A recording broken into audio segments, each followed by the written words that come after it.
ನಮಸ್ಕಾರ ಗೆಳೆಯರೆ, ನಾನು ಕಿರಣ್ ಕನ್ನಡಿಗ. Welcome to my channel. Hello friends, ಇಂದು ಎಲ್ಲಾ ಕಡೆ ಯುವೈ ಚಿತ್ರದ ಶಬ್ದ ಕೇಳಿ ಬರ್ತಾ ಇದೆ. ಕೆಲವರು ಸಿನಿಮಾ ಅರ್ಥ ಆಯ್ತು ಅಂತ ಹೇಳ್ತಿದ್ದಾರೆ, ಇನ್ನು ಕೆಲವರು ಸಿನಿಮಾ ಏನು ಅರ್ಥನೇ ಆಗಿಲ್ಲ ಅಂತ ಹೇಳ್ತಿದ್ದಾರೆ. ಉಪೇಂದ್ರ ಅವರ ಸಿನಿಮಾ ಅಂದ್ರೇನೆ ಆತರ ಇರತ್ತೆ, ಅದೇನಂತ ಕೂಡ ಯಾರಿಗೂ ಅರ್ಥ ಆಗಲ್ಲ. ಏನೋ ಒಂದು ಹೊಸ ಟ್ವಿಸ್ಟ್ ಅನ್ನ ಇಟ್ಟಿರ್ತಾರೆ. ಅವರು ಟೀಸರ್ ಅನ್ನು ಕೂಡ ರಿಲೀಸ್ ಮಾಡಿದ್ರು.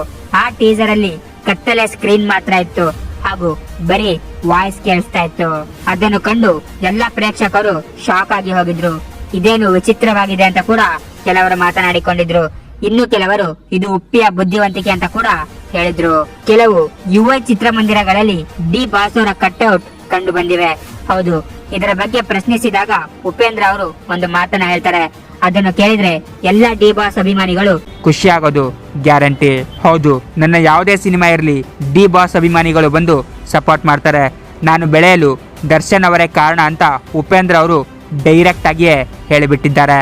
ಅಂತಹ ಖ್ಯಾತ ನಟ ಉಪೇಂದ್ರ ಅವರೇ ಡಿ ಬಾಸ್ ಅವರ ಬಗ್ಗೆ ಇಂತಹ ಮಾತುಗಳನ್ನ ಹೇಳ್ತಾರೆ ಅಂದ್ರೆ ಇದರಲ್ಲೇ ನಾವು ಅರ್ಥ ಮಾಡ್ಕೋಬಹುದು ಡಿ ಬಾಸ್ ಅವರ ಲೆವೆಲ್ ಎಲ್ಲಿದೆ ಅಂತ. ಇದೇ ಕಾರಣಕ್ಕೆ ದರ್ಶನ್ ಅವರನ್ನು ಬಾಸ್ ಅಂತಾನೆ ಕರೀತಾರೆ. ಇದರ ಬಗ್ಗೆ ನಿಮ್ಮ ಒಪಿನಿಯನ್ ಏನು? ಕಾಮೆಂಟ್ ಬಾಕ್ಸಲ್ಲಿ ತಿಳಿಸಿ.